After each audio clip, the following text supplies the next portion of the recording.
दोस्तों नमो बुद्धाय, क्रांतिकारी जय भीम। दोस्तों इस वीडियो को एंड तक देखिए और वीडियो को बिल्कुल भी स्किप मत कीजिए, क्योंकि दोस्तों धम्म चक्र परिवर्तन दिन को अभी कुछ ही दिन बाकी है। इतने में महिला संगठनों की ओर से गंभीर आरोप लगे हैं दीक्षा भूमि केयर टेकर को लेके।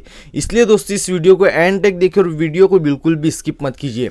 दोस्तों 12 तारीख को महिला संगठनों की ओर से एक पत्रकार परिषद ली गई, जिनमें कि महिलाओं ने वहाँ के जो केयर टेकर है, जो बंती जी के राइट हैंड लेफ्ट हैंड ऐसा वो बता रहे हैं, तो उनके ऊपर विनय भंग जैसी गंभीर आरोप लगे हैं और उनकी क्या क्या मांगे हैं आज की इस पत्रकार परिषद में हम जानते हैं। इसलिए दोस्तों इस वीडियो को एंड तक देखिए और वीडियो को बिल्कुल भी स्किप मत कीजिए। और जैसे कि दोस्तों आप सभी को पता है कि नागपुर की पवित्र दीक्षा भूमि और बहुजन समाज से जुड़ी हुए हर एक अपडेट हम अपने चैनल के माध्यम से आप सभी को देने की पूरी कोशिश करते हैं।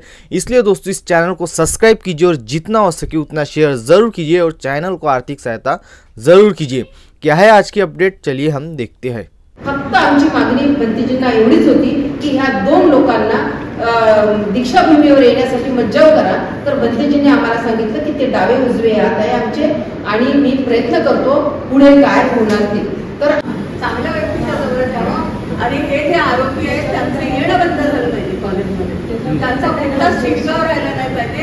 कारण एका महिलेने आवाज उचलला पण बाकीच्या महिला पण त्रस्त आहेत, पण त्या आवाज उचलत नाहीये। यांचे ते केअर टेकर आहे, पण त्यानंतर असं दिसतं की त्यांनी संपूर्ण अधिकार रवी मेंढेच्या अधीन केलेले आहेत आणि ते संपूर्ण व्यवस्थापन बघत आहे। तर हे जर असं म्हणतात आपल्या पूजनेचं वाक्य जे म्हणतात की बंतीजी हे संपूर्ण अधिकार त्यांच्याकडे आहे, दीक्षाभूमी म्हणजेच बंतीजी आणि बंतीजींनी संपूर्ण अधिकार रवी मेंढेला दिला, मग आम्हाला असा प्रश्न निर्माण झाला की दीक्षाभूमीचा जो मालक आहे तो आता रवी मेंढे आहे का, की ज्याचा कोणीच संबंधित नाहीये, त्याचा दीक्षाभूमीशी काही संबंधित नाही। असे जर आरोपी की त्या दीक्षाभूमीचे मालक बनत असतील तर आमच्या समाजाची जबाबदारी पडते की आम्हाला त्याच्यावरती विरोध करावा लागेल। कारण दीक्षाभूमी ही कुठल्या ऐरागड्याची नाही, तर ही बौद्ध समाजाची आहे, त्यांचे आस्था त्याच्यासोबत जुळलेली आहे। त्याच्यामुळे म्हणून आम्ही ही पत्रपरिषद आधीच घेतो, त्याचा निषेध करतो, जेणेकरून आज समितीने सुद्धा याची दखल घ्यावी आणि योग्य तो निर्णय घ्यावा। आणि आमची मागणी हीच आहे की जे कोणी गैरकृत्य करत असेल आणि त्यांना जर कोणी समर्थन करत असेल तर त्यांनी आपल्या दीक्षाभूमी सोबतचा संबंध सोडून द्यावा आणि तिथे यांना हे जे आरोपी आहेत दीक्षाभूमीवरती त्यांना मज्जाव करा। जे जे असे कृत्य करत असेल त्या सर्वांना त्या पवित्र भूमीवरून वरती येण्यास मज्जाव असावा। बंतीजी पण रवी मेंढे यांना पाठीशी घालत आहे का? हो असं आम्हाला लक्षात आलं, कारण त्यांनी आम्हाला स्पष्टपणे सांगितलं कि रवि मेंढे बहुत अच्छा आदमी है, मेरे लेफ्ट उजवे आणि डावे मेरे लेफ्ट और राइट है, हे त्यांचं स्पष्ट काल आमचं वाक्य होतं। त्यामुळे आम्हाला कुठेतरी ही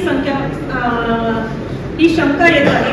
आमचा आजही बंतीजीवरती पूर्ण आदर आहे, आम्ही सन्मान करतो, आमच्यासाठी ते आजही पूजनीय आहेत, परंतु आम्हाला ते अध्यक्ष त्या समितीचे अध्यक्ष ह्या नात्याने आम्हाला हा विचार इथे मांडावा लागत आहे। अशा वेळेस मग बंतीजीने आपलं अध्यक्षपद सोडावं असं तुम्हाला वाटतं? आम्हाला वाटतं की असं जर असेल, आज ते वयोवृद्ध झालेले आहेत म्हणून त्यांना कदाचित व्यवस्थापन दुसऱ्याकडे सोपण्याची गरज पडली असेल, तर आम्हाला असं वाटतं। पण कुणाकडे गेला त्याच्यासाठी सक्षम नेतृत्व पाहिजे, काही लोकांना चर्चा करावी, तो आम्ही नाही सांगू शकत की एक हा सक्षम नेतृत्व आहे, हा विषय आपल्या समाजाचा आहे। बरोबर आहे। आणि समोर धम्मचक्र प्रवर्तन दिन 16 आहे, तुम्ही या प्रकरणासाठी आले, पण धम्मचक्र प्रवर्तन दिन 16 साजरा व्हावा यासाठी का नाही बोलत तुम्ही? आम्ही हा जो विषय आहे बघा, तो पण विषय येणार आहे आणि तोही विषय, कारण आम्ही दीक्षाभूमी जे आमचे श्रद्धास्थान आहे किंवा म्हणते सुरेश सोसायटी जे आमचे श्रद्धास्थान आहे, आम्ही कुणाकडे जाणार जर दीक्षाभूमीशी संबंधित? कारण हा वाद काय फक्त आमच्यापर्यंत आला का?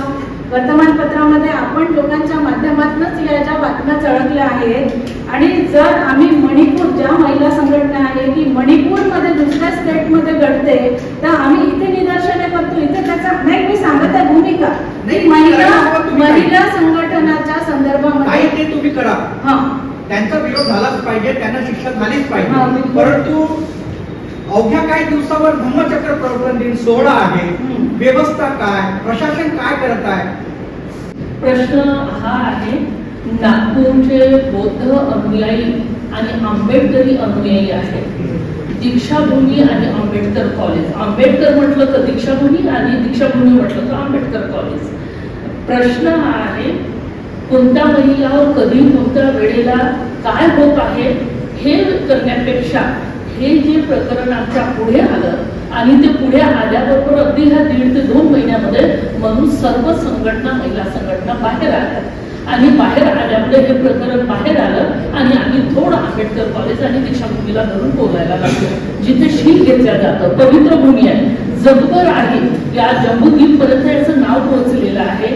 म्हणून तुमची, आमची आणि पत्रकारांची एकच विनंती आहे की पुढे जे विजयादशमी आहे त्या विजयादशमीला पत्रकार हा मेन केंद्रबिंदू असतो आणि आम्ही जे सामाजिक संघटना आहेत, जितक्या चळवळी झाल्या, तक्षशिलाताई असो, खोब्रागडे असो, आमची स्मिता असो, म्हणजे जुन्या नवीन यंग मागुडे जेवढे असतील तुम्ही संविधान चौकामध्ये पाहिलं, प्रत्येक क्रांतीसाठी प्रत्येक आम्ही नामांतरापासून आहोत, त्यावेळेला स्कर्ट घालायचो, तेव्हापासून आम्ही क्रांतीमध्ये उतरतो. तर आज हे निवड 1.5 ते 2 महिन्यात तुमच्या माध्यमातून आम्हाला माहिती मिळाली आणि एका महिलेची अस्मिता अनेक महिलांसोबत अशा घटना होऊ शकतात, हे पुढे न व्हावं, बस यासाठी आहे ही पत्रकार त्याच्या विरोधात नाही, हा मेसेज चांगलाच जाईल, प्रश्नच नाही. दीक्षाभूमी ही पवित्र स्थान आहे आणि नागपुरातला एक नागरिक, आंबेडकर विचारधाराचा नागरिक कोणत्याही परिस्थितीमध्ये दीक्षाभूमीला कोणत्याही प्रकारचं कलंक लागू देणार नाही. आम्ही तुमच्या सोबत आहोत, तुम्ही आमच्या सोबत आहात आणि या विश्वातल्या जगातले लोक इथे मोठ्या आस्थेनं येतात. सर्व पत्रकार बंधूंना क्रांतिकारी जय भीम, जय भारत, जय संविधान. थोडंसं शब्दांमध्ये होऊ शकते, पण आपल्याच बहिणी या सगळ्या, तुम्ही सगळे आमचेच बंधू आहात. जी दीक्षाभूमी आहे त्याचं पावित्र्य राखणं केवळ बौद्धांची जबाबदारी आहे. ते न्यायाची भूमी आहे, ते वर्ल्ड हेरिटेज आहे आणि त्या दीक्षाभूमीची गरिमा राखणं हे तुम्हा आम्हा सर्वांचं आद्य कर्तव्य आहे. हा एक प्रश्न. आणि दुसरं म्हणजे ही ऊर्जाभूमी आहे, सोबतच न्यायभूमी देखील आहे. आम्ही, तुम्ही बघत असताना हे जे चेहरे तुमच्यापुढे आहेत ते सगळे चळवळीतील क्रांतिकारी महिला बाबासाहेबांच्या लेखी आहेत. आणि जर अन्याय होत असेल तर अन्यायाच्या विरोधात बंड पुकारून उभ्या राहणाऱ्या ह्या महिला आहेत. कारण आम्हाला आमच्या दीक्षाभूमीची गरिमा अत्यंत प्रिय आहे, ती माणूस घडवणारी भूमी आहे. आजची जी पत्रकार परिषद आहे बांधवांनो, ते ह्यासाठी आहे, जे काही वर्तमानपत्रांमध्ये गेल्या अनेक दिवसांपासून दीक्षाभूमीच्या संदर्भात जे 2 व्यक्ती आहेत ज्यांना कायदेशीररित्या ऑथॉरिटी नाही आहे, अशा 2 व्यक्ती संदर्भात छापून येत आहे आणि त्याच्यामुळे दीक्षाभूमीची प्रतिमा, कारण दीक्षाभूमी नाव होतं आणि जर तुम्ही प्रॉस्पेक्टस चेक करणार महाविद्यालयाचं तर डॉक्टर बाबासाहेब आंबेडकर कॉलेज दीक्षाभूमी असं लिहिलेलं आहे. आणि तेथील असिस्टंट प्रोफेसर वरती, आता मी तुम्हाला सांगू इच्छिते की कुठल्याही जगातील कोणतीही स्त्री राहो, कोणालाही वाटत नाही कोणी यावं आणि आपल्यावरती रेप सारखा आरोप लावावं किंवा विनयभंगाचा आरोप लावावा, असं जगातील कुठल्याही स्त्रीला वाटत नाही. विनयभंगाचा आरोप लावणे, त्यामध्ये त्या पीडिताचं नाव येणे हे काही साधारण बाब नाही आहे. ते प्रकरण जे आहे ते न्याय प्रविष्ट आहे. 12 ऑगस्टला गुन्हा दाखल होतो, 15 ऑगस्टला आरोपी दीक्षाभूमीसारख्या प्रिमायसेस मध्ये फिरतात. मग यामध्ये पोलिसांची भूमिका काय असायला पाहिजे? जर वेळेतच स्मारक समितीने हे समिती गठीत करून, चौकशी समिती गठीत करून प्रकरणाला न्याय दिला असता तर आज कदाचित महिला या ठिकाणी आल्या नसतात. कारण जो प्रश्न आहे तो दीक्षाभूमीच्या गरिमेचा आहे आणि म्हणून आजची पत्रकार परिषद त्या संदर्भात आहे. 20 तारखेला त्या आरोपींना ऑलरेडी सेशन कोर्टाने अँटिसिपेटरी बेल फेटाळून लावलेली आहे. त्याच्यामुळे हायकोर्टला सुट्ट्या होत्या. 2 तारखेला हायकोर्ट, 2 सप्टेंबरला हायकोर्ट सुरू झालं आणि त्याच तारखेला आरोपींनी केस फाईल केली आणि 3 सप्टेंबरला ती केस लागली. तिथेही अँटिसिपेटरी त्यांची बेल रिजेक्ट झाली. त्याच्यानंतर दुसरी जी तारीख आहे ते 10 सप्टेंबर आहे, जो ती देण्यात आली. 10 सप्टेंबरला युक्तिवाद असा झाला, इंटेरियम बेल एका आरोपीला मिळाली. इंटेरियम म्हणजे आंतरिक, तात्पुरत्या स्वरूपाचा बेल. आता ते प्रकरण न्यायप्रविष्ट आहे. पुढील जी सुनावणी आहे ते 15 सप्टेंबरला होणार आहे. याच्यामध्ये अँटिसिपेटरी बेल मिळावं याच्यासाठी आरोपींनी अर्ज दाखल केलेला आहे. जो आरोपी आहे असं सांगण्यात येतो की ते जे पूज्य भदंत यांचे खाजगी सचिव आहेत आणि त्याच्यामुळे आम्ही जवळपास 150-200 महिला 2 ते 3 दिवसापूर्वी पंतजींची भेट घेण्यासाठी गेलो की चर्चेच्या माध्यमातून. न्यायप्रविष्ट ते प्रकरण आहे पण ते अध्यक्ष आहेत आणि बऱ्याच अशा आम्हाला जाणून आलं की त्यांच्या मागे अनेक घटना होत आहेत त्यांचं नाव घेऊन. त्याच्यामुळे ज्या दुसऱ्या महिलेने कंप्लेंट केली हे पंतजीला माहीतच होतं. ते देखील आम्ही त्यांच्या निदर्शनास आणून दिलं आणि आम्ही स्पष्ट बोललो की दीक्षाभूमी शिवाय आम्हाला काही महत्वाचं नाही. माणूस घडवणारी ती आमची भूमी आहे. मग त्यामध्ये कोणीही एक असेल आणि त्याच्यामुळे जर दीक्षाभूमीची बदनामी होत असेल तर आम्ही महिला खंबीरपणे उभं राहणार. याच्यासाठी आम्ही ती भेट घेतली. भंतजींची चर्चा रीतसर ऐकून घेतली आणि आम्हाला आश्वासित केलं की 2 तारखेचा जो कार्यक्रम आहे देश विदेशातून आम्ही ते म्हटलं की जनता देश विदेशातून या भूमीला नमन करण्यासाठी येते. त्यांची व्यवस्था आमच्यासाठीही तेवढंच महत्वाचे. आणखी समता सैनिक दल त्यांच्या व्यवस्थेसाठी कोर्टाच्या माध्यमातून मोठ्या प्रमाणात प्रशासक सुविधा कशा प्रदान करेल याच्यासाठी आम्ही कोर्टातून निर्णय आणण्याचा प्रयत्न करतो. कारण आजपर्यंत जिल्हाधिकाऱ्यांना निवेदन दिले परंतु जिल्हाधिकाऱ्यांनी कुंभमेळ्यासारख्या ठिकाणी करोडो रुपये खर्च करतात सुविधा देण्यासाठी. किंवा आता जो गणेशोत्सव आला तिथे देखील मोठ्या प्रमाणात फंडिंग देण्यात आलं पण जिथे करोडोनी जनता नतमस्तक होण्यासाठी अत्यंत शिस्तबद्ध पद्धतीने येते पण तिथे मात्र 12 आणि 15 लाखाची केवळ घोषणा प्रशासनामार्फत होती. अत्यंत लज्जास्पद आहे आणि त्यासाठी देखील आम्ही लावलेला त्या प्रकरणामध्ये देखील आपल्या जनतेची सुविधा कशी होईल, असुविधा होऊ नये यासाठी आम्ही तेवढंच जागरूक आणि तत्पर आहोत. पण आजची ही जी परिषद आहे बांधवांनो, तुम्ही ह्या माध्यमातून योग्य ती न्यूज देणार असा विश्वास आम्हाला आहे.